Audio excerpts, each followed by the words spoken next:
We're going to talk about all the data. I have some notes here on my screen that I'm going to pull over so I can know what I'm talking about for you guys. But this is going to be a lot of data thrown at you. Obviously, it's all on the screen, but we're going to go over a lot of it at first. So it's nice that they're going to give this out. I'm hoping that what they do is they also update this as we go on every single update. Maybe there's a Wikipedia. There's a Liquipedia, maybe there's a fan Wikipedia that they can also update this with. But either way, it's kind of nice that they're giving this insight. Obviously, you can see here 100 default health, head damage, 320%. So if you shoot someone in the head, it will do 320% of that normal damage from that weapon. Same with the chest and the stomach. So it's interesting. One of the key takeaways already is that's interesting. You should shoot in the stomach more than you should shoot in the chest, because chest, I think, has the armor. Stomach doesn't necessarily have the armor. So you'll do more damage if you do shoot in the stomach, right? If you shoot the arms and the legs, then it's only just base damage, but still shoot towards the stomach and not the chest. So that's a kind of a small little area range, but it does make a big difference. 16% damage difference. And then you can see the default movement speed's 5.3. I don't know what that is, 5.3 meters per second. I really don't know. The crouch delay takes 0.25 seconds to crouch. And then we're going to go down to the armor here. This is very, very key. So for us to know everything about it, there will be penetration denotions for all the weapons you can see later on.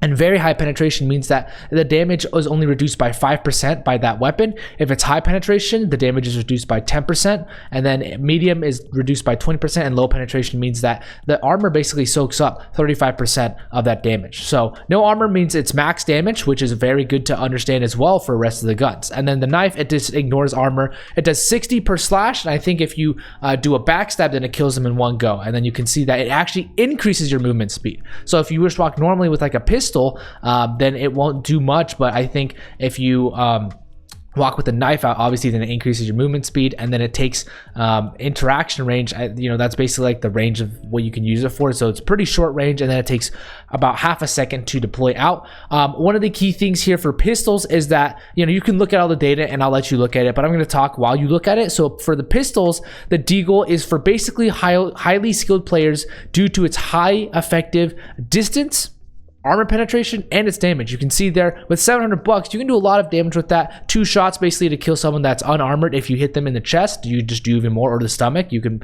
do quite a bit of damage there. And so the Deagle is for very skilled players because it has a high recoil, but it still has a high fire rate, very strong armor penetration, as well as very strong wall penetration. And that's one of the key things for the Deagle.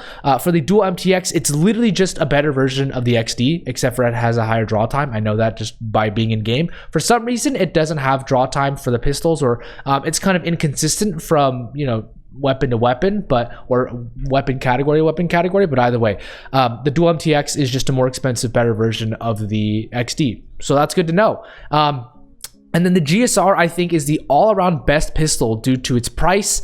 You can still buy a flash with the GSR if you're on the pistol round. And overall, it has good, medium damage as well as a fire rate and an okay clip size. It's not the best, but it's not the worst either. So the GSR still remains, I think, the all-around, for its price, one of the better ones. The Deagle, you can't buy any grenades with it if you're on pistol round. So that's a big detractor, I think, from the Deagle. But moving on further to the SMGs. Now, the SMGs, right? Lots of data once again here. You can pause the video as well if you want to just look at the data and kind of take it all in. But for the MP5, or the MP7 actually, I think it's one of the best guns for jumping and gunning. And I say jumping and gunning, not running and gunning, because you can see there the movement speed reduction is only 12%. So what I'm thinking here is that when they're rushed in A mid on Plaza, you just jump off from the stairs on A mid and you just destroy them. That's basically what I see happening with the MP7.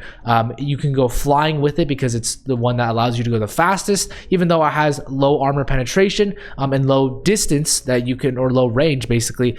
It still has a really high fire rate, only second to the Vector, and its damage is pretty substantial among the other weapons. So I think it's a really good SMG. It'll still be very good. The Vector is still definitely a laser, and it's definitely the best one. You can see it has the highest RPM. It has medium armor penetration ability. It does cost a little more, but still I think it's one of the best ones out there as well. And then the MP5, it's getting closer to competing with the other SMGs. It has a lower price now. It has a higher default damage, I would say, but it's still not good. So the MP5, I don't know how much it'll be used. I think the MPX might be used a little more, but we'll see. I don't think it's the best. I might have said it was a lot better before, and we might see it more being used, but looking at the stats now, that opinion has maybe changed a little bit. All right, so moving on to the assault rifles. Now, there, once again, a lot of information. I would recommend you pause it and just take in all the information because it's a lot of good stuff here. Maybe screenshot it, take down some notes for yourself. But overall, the AUG has the highest maximum damage of any of these, except for the HK, right? Of all the basically high RPM weapons, the HK has a much lower RPM than everything else, right? 440. But for all the very quick, rapid fire assault rifles, the AUG has the highest one, but it doesn't have the highest armor penetration. And the best AR is the SG. It just is the SG. Has that really high fire rate. It's not the most expensive weapon. It has solid damage, very high armor penetration, strong wall penetration. It's just a great weapon all around, and it is not the slowest one either. It's 1% faster than the slowest one. So I think the SG will be used quite a bit. The AK obviously is good there, but it's really, do you want to sacrifice a nade for the AK, right? So, or a nade for the SG, right? If you have that AK or that money to buy. So that's one of the key notes here. I think the SG is going to be more used now that we actually have the data to back it up, that, oh, the SG will be a very potent weapon on the server, regardless of what game you're playing. So that's that for the assault rifles. And then the shotguns, they're all scary.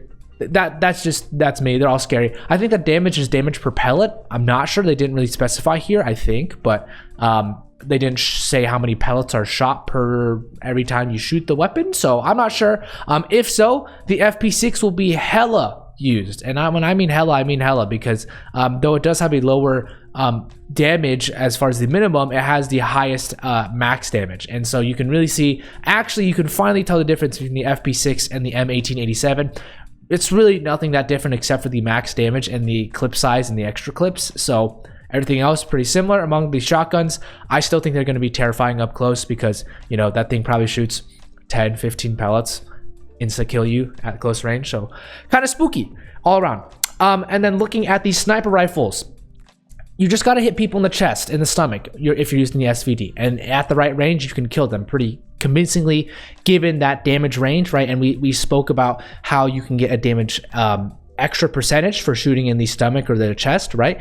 So if you can do that, then it's very good because it also only has it has a very high armor penetration ability. So it has one of the higher ranges that it can go as well. And I think most maps in Critical Ops don't really, like, at the end of the day, unless you're playing super far back, maybe you're in that cubby over towards A long on Plaza and someone's back of sight on A on Plaza, maybe that's a distance, or maybe if you're playing like Park or something, that distance will take into effect. But at most points in Critical Ops, you're pretty close up when you're sniping.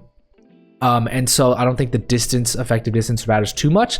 The SVD is not the slowest weapon. It's the U ratio. Well, no, it's the M14 followed by the U ratio. And for me, the M14 is just a meme gun. I don't think anybody will ever use the M14. Like, why use that? Because it costs so much more than anything else. You can see there, it's the highest priced weapon basically in the game, I think. And then, you know, it's super slow. It doesn't have that high of damage. Really, the only thing going for it is that higher RPM, or the fire rate, and it's still not very fast. So there's just nothing really going for the M14. But the U ratio, I think, will still be the most popular, followed by the TRG, then the SVD, then the M14. And then last but not least, the utility damage is all here and all said and done. So you can pause the video once again, take a look at it. My question here is, if the opponent doesn't have armor and the nade landed right on their head, could that just technically kill them in one hit?